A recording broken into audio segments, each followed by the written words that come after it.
如何找到自己的天赋？99%的人一辈子都找错了方向。你有没有发现一个很奇怪的现象？有些人好像做什么都顺，别人辛辛苦苦工作10几年，工资还是几千块，而他换了一个行业，短短几年就赚到了别人10几年的收入。有人直播，一开播就有人愿意听；有人写文章，一发就是10万加；有人做生意，总能抓住机会；有人骑着一辆摩托车拍一路的风景，就能吸引几十万、上百万的观看。很多人看到这些总会说一句话，他运气真好。可是真的是运气吗？我越来越相信一句话，人与人最大的差距从来不是努力，而是有没有站在自己的天赋上努力。努力当然很重要，但是如果方向错了，越努力可能离真正属于自己的位置就越远。很多人这一生不是不努力，恰恰相反，他们每天起得比鸡早，睡得比狗晚，拼命加班，拼命赚钱，拼命学习，可是到最后却发现自己越来越迷茫。为什么呢？因为他们一直在做一件自己并不擅长的事情。就像让一只鹰去游泳，让一条鱼去爬树，他们都会怀疑自己是不是太笨。可是当鹰飞上天空，当鱼回到大海，他们根本不用证明自己，因为那就是属于他们的位置。人生也是一样，一个人最大的幸运不是比别人更努力，而是更早的找到属于自己的赛道。可是现实很残酷，绝大多数人一辈子都没有认真问过自己，我到底适合干什么？小时候父母告诉我们，成绩好才有出息；长大以后老师告诉我们，考上大学才有未来；毕业以后社会告诉我们，找一份稳定的工作才叫成功。于是我们一路都在完成别人给我们定的标准答案，却从来没有做过属于自己的那张试卷。很多人到了30岁不知道自己喜欢什么，到了40岁不知道自己擅长什么，到了50岁依然不知道自己这一辈子真正应该做什么，于是一生就在差不多里面过去了。其实这也是庄子一直在讲的一件事情。庄子说，夫颈虽短，续之则忧；鹤颈虽长，断之则悲。意思就是鸭子的腿短，那本来就是它的样子；仙鹤的腿长，那也是它的天性。如果非要把鸭子的腿截长，它痛苦；如果你把仙鹤的腿锯短，他也痛苦。真正的智慧不是把所有人变成一个样，而是要顺着自己的天性活着。这就是道家讲的顺其自然。很多人认为顺其自然就是躺平，其实不然。道家的自然不是放弃努力，而是按照自己的本性去努力。树长成树，珠子长成珠子，松树不会因为桃树结果就拼命的开花，荷花也不会因为梅花耐寒就逼自己去冬天盛开。天地万物都要遵循自己的规律，唯独人总喜欢活成别人期待的样子，所以人活得最累。你有没有发现，现在越来越多的人开始焦虑，今天学短视频，明天学 AI， 后天学直播。别人做什么赚钱，自己马上就跟着做；别人开店，自己也开店；别人炒股，自己也冲了进去。结果呢，什么都会一点，什么都做不好。古人讲君子不器，很多人理解错了，不是说什么都会，而是说一个人应该找到真正属于自己的价值，而不是一味的模仿别人。世界上最大的浪费就是拿自己的短处去跟别人的长处竞争。接下来我要讲3个方法，可能会改变你看待自己的方式。很多人用了半辈子才明白，其实只需要问3个问题，你就能慢慢找到属于自己的天赋。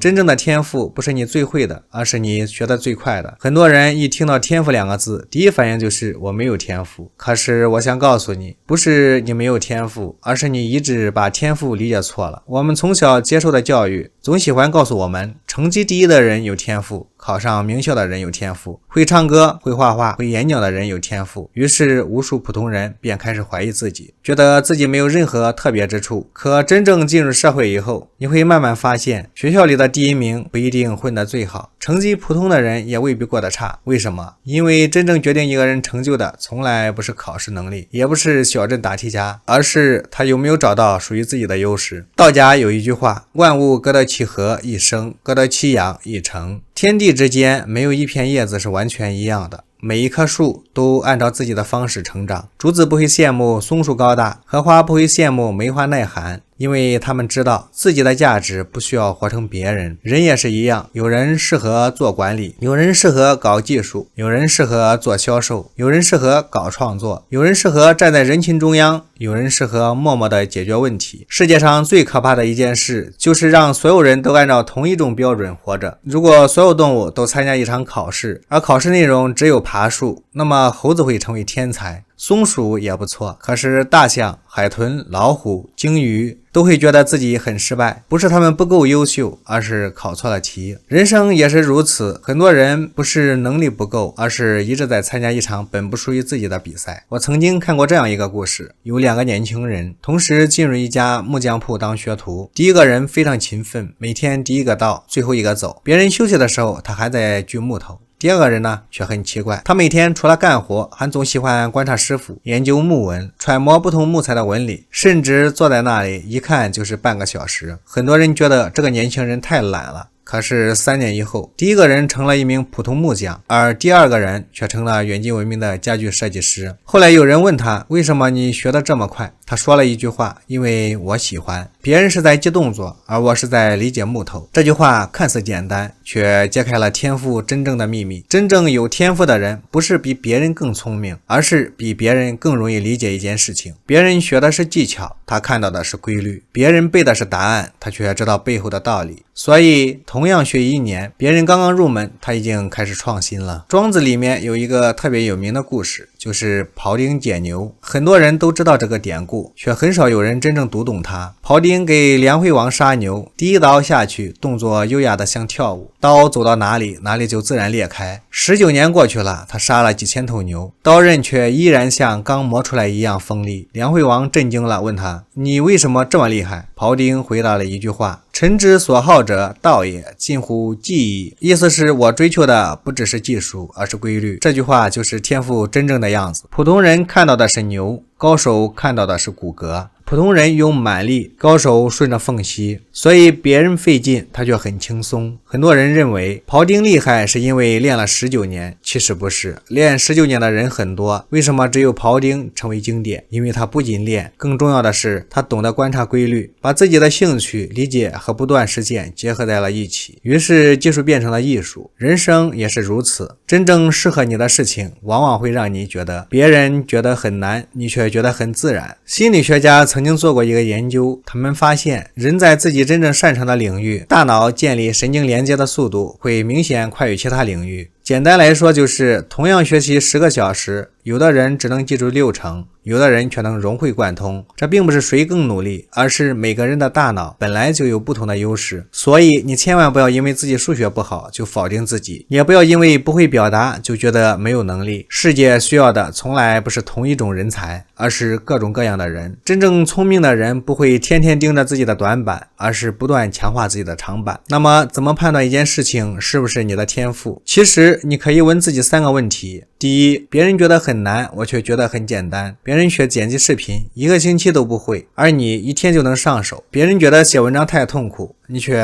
写着写着就停不下来，这就是信号。第二，我几乎不用别人催就愿意一直做，没有奖金，没有考核，没有压力，你依然愿意花大量的时间去研究，那说明这件事情本身就能给你能量。第三，我学得越来越快。真正的天赋会形成一种正向的循环，因为你学得快，所以更有成就感，因为更有成就感，所以更愿意继续学，因为继续学，于是越来越厉害。这就是为什么有些人在一个领域会像滚雪球一样越滚越大。所以请记住一句话，天赋从来不是一眼惊艳，它更像一粒种子，小时候也许毫不起眼，甚至连你自己都没有发现，但只有放到合适的土壤里，给予时间，给予耐心，给予持续不断的投入，它终究会长成一棵参天大树。而绝大多数人这一生最大的遗憾，不是没有种子，而是把苹果种在沙漠里，把竹子种进深海里，然后抱怨命运的不公。其实不是命运亏待了你，只是你一直没有找到真正属于自己的那片土地。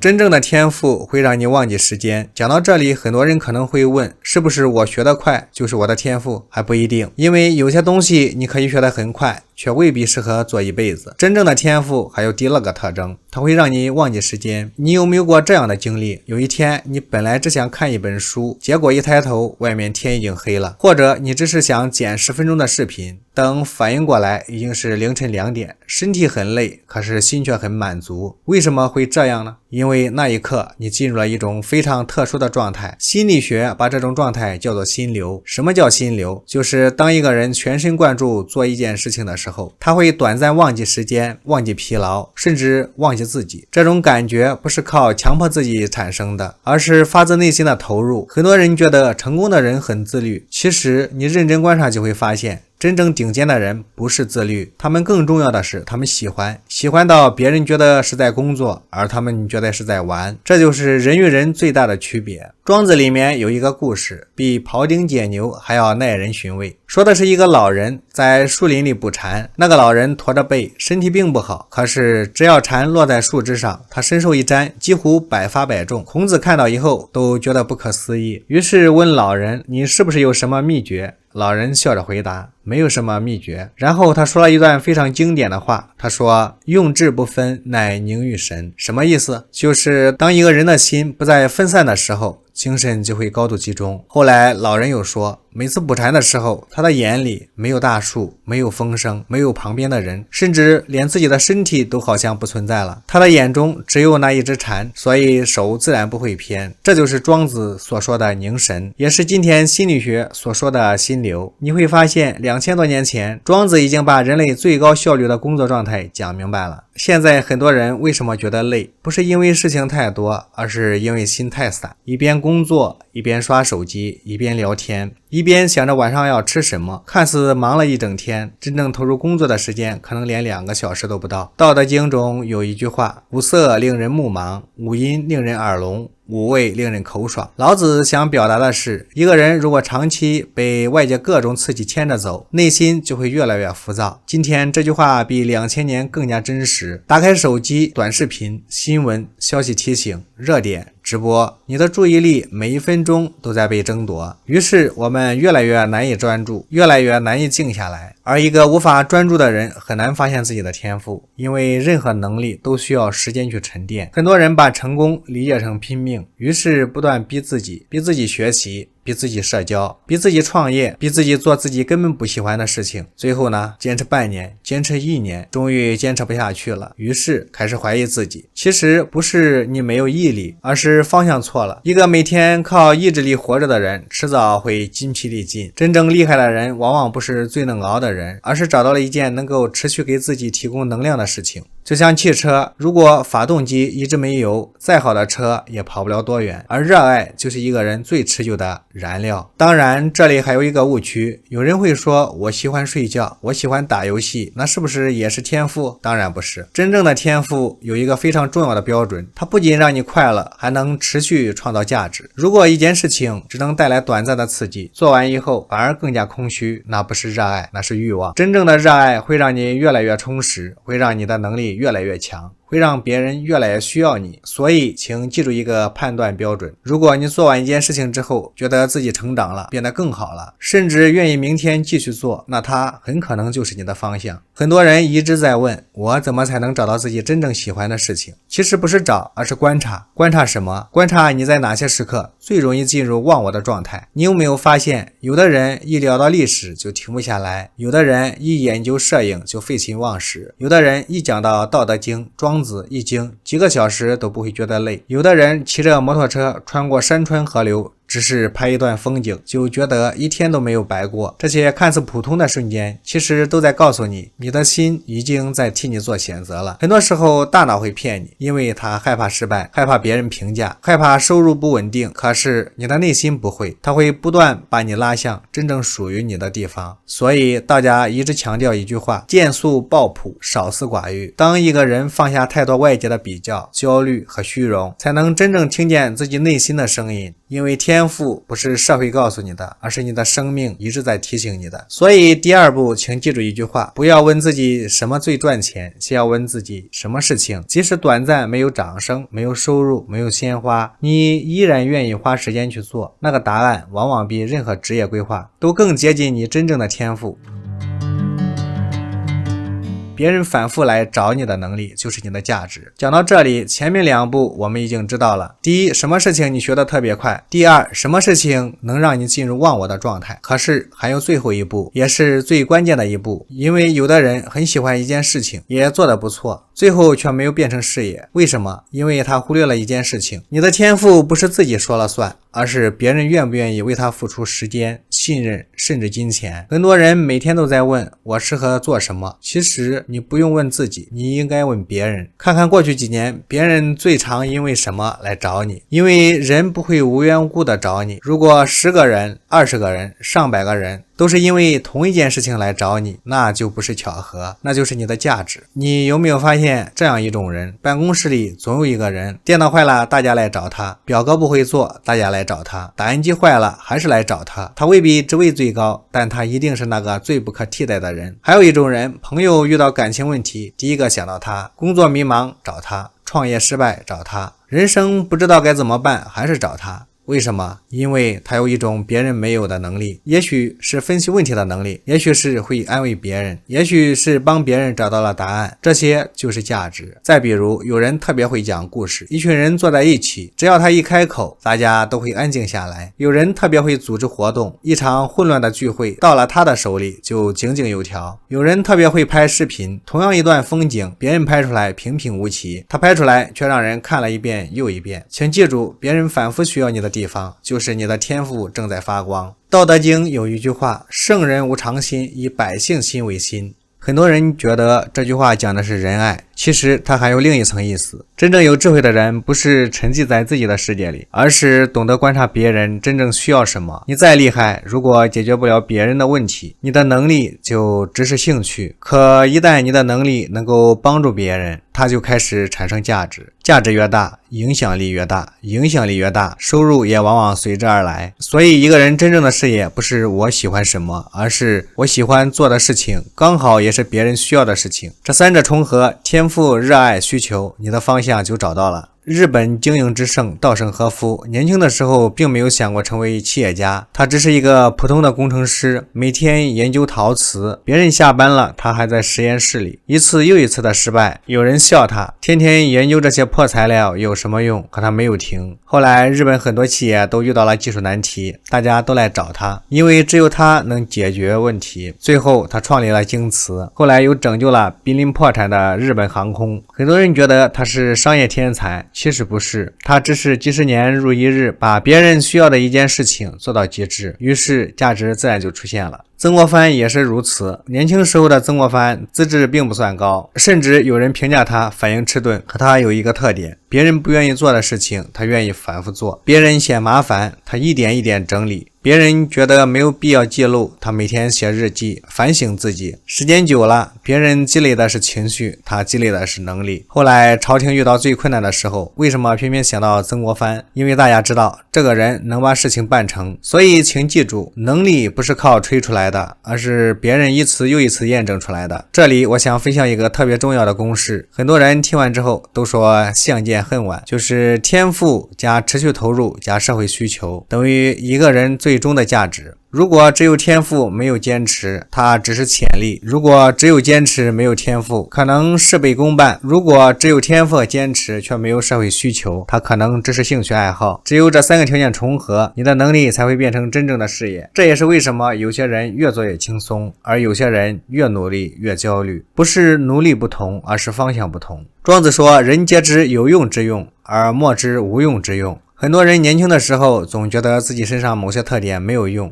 喜欢讲话被老师批评，喜欢幻想被认为不务正业，喜欢画画被说挣不到钱，喜欢研究古籍被说没有前途。可是时代一变，这些曾经看似无用的能力反而可能成为最大的优势。所以不要急着否定自己，很多天赋不是在过去有价值，而是在未来有价值。重要的是你有没有一直把它保留下来。所以第三步其实很简单，认真回忆一下过去3年时间，别人最常因为什么事情找你，别人最认可你的是什么，别人最感谢你的是什么。把这些答案全部写下来，也许你会惊讶地发现，原来你一直寻找的天赋早就藏在别人对你的需求里，只是你一直没有认真看见。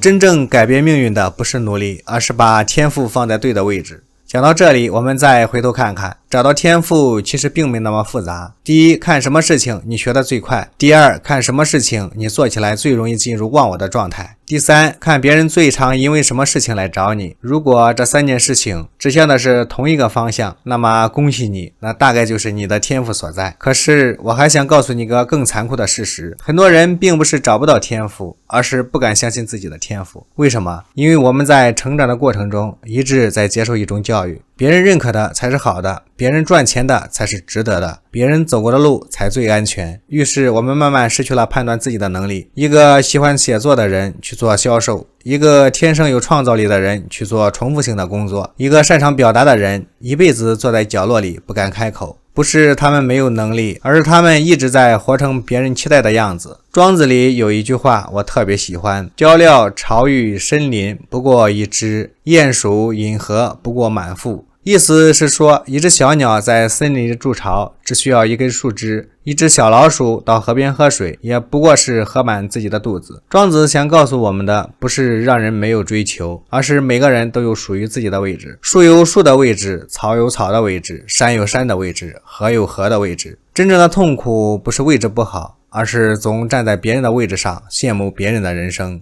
很多人都知道乔布斯，可很少有人知道，年轻时候的乔布斯并不是计算机专业最优秀的人，他甚至大学都没有读完。可他有一个别人没有的能力，就是把科技和艺术结合起来。他痴迷书法，痴迷设计，痴迷美学。很多人都觉得这些东西没有用，可后来这些没用的东西全部融入了苹果电脑的字体、界面和设计理念。如果乔布斯当年放弃这些兴趣，只去追逐所谓热门行业，也许今天的苹果会是一家优秀的科技公司，但未必会成为一家改变世界的公司。这就是天赋的力量。真正的天赋看起来常常是不务正业，可一旦遇到合适的时代，它就会成为别人无法复制的竞争力。巴菲特也说过一句话，他说，人生最重要的投资就是投资自己。可是真正高回报的投资，不是把所有能力练到80分，而是把一项能力做到100分。为什么？因为社会不会因为你样样都会就给你10倍回报，它只会因为你在一个领域无可替代而给你100倍回报。世界冠军不是因为没有短板，而是因为长板足够长。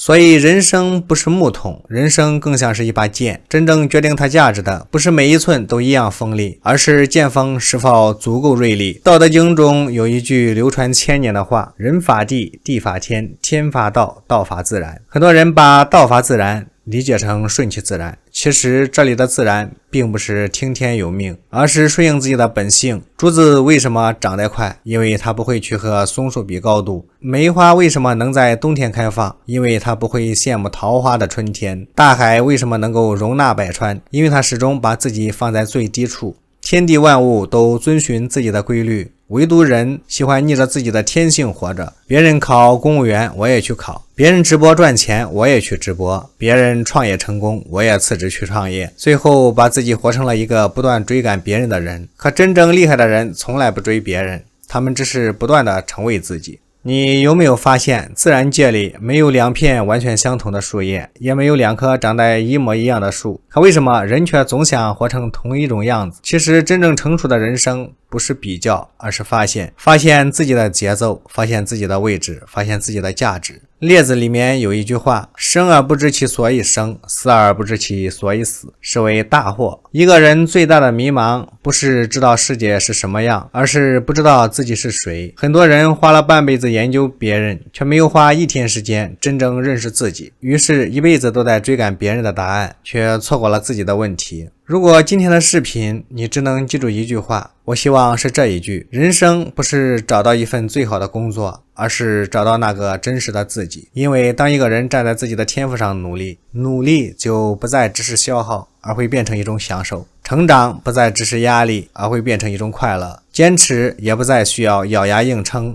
而会成为一种习惯。这就是为什么有些人越活越年轻，有些人30岁已经活得疲惫不堪。差别不在年龄，而在有没有活成真正的自己。最后，我想用庄子里面的一个故事作为今天的结尾。庄子曾经讲过一棵大树，这棵树长得歪歪扭扭，木匠看了以后说，这棵树没有用，因为它不能做家具，不能做房梁，于是它一直留在山里。很多年以后，所有能用的树都被砍光了，只有这棵没用的大树依然枝繁叶茂，树下可以乘凉，鸟在这里筑巢，无数的路人在这里休息。庄子借用这个故事告诉我们，真正的价值不一定符合世俗的标准。有时候你以为自己没有用，只是因为你站错了地方。一块黄金放在泥里，看起来和石头没有区别；一匹千里马关在牛棚里，也不会有人知道它能日行千里。不是黄金失去了价值，也不是千里马失去了能力，只是它还没有遇到真正属于自己的舞台。所以请不要因为暂时的平凡就怀疑自己的未来，也不要因为一时的不被理解就放弃自己的方向。也许你不是没有天赋，只是你还没有找到那片能够让你生长的土地。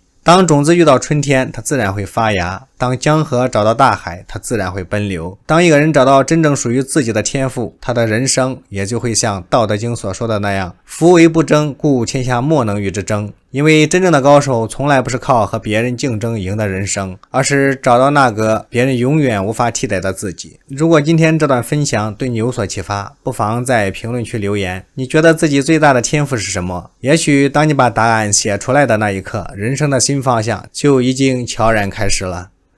感谢你的聆听，这里是道我阅览，带你透过古人的眼睛看清今天的世界。